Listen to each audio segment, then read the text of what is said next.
নমস্কার, আমি জ্যোতিষতন্ত্র পি কুমার বলছি মন্ত্রের যন্ত্র থেকে। যাদের অর্থনৈতিক একদম ভেঙে পড়েছে ঠিক তাদের জন্য দ্রুত আর্থিক উন্নতির কতগুলো টিপস আমি পরপর দিয়ে যাব। অনেকেই যে কোনো খাবার খাওয়ার সময় মুখে একটা শব্দ হয়, চপ চপ আওয়াজ। এই শব্দ যাতে না হয় সেদিকে আপনারা লক্ষ্য রাখবেন, দৃষ্টি রাখবেন যেন আওয়াজটা না হয়। কারণ মুখের আওয়াজ করে খাওয়া অলক্ষীর চিহ্ন।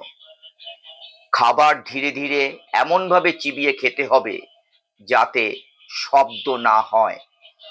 চা, কফি, দই বা যে কোনো তরল পদার্থ পান করার সময় শব্দ যাতে না হয় সেদিকে যদি আপনি দৃষ্টিপাত করতে পারেন। যাদের খাবার সময় আওয়াজ হয়, শব্দ হয়, তাদের জন্য এই টিপস।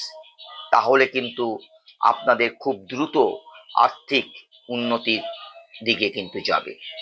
নমস্কার।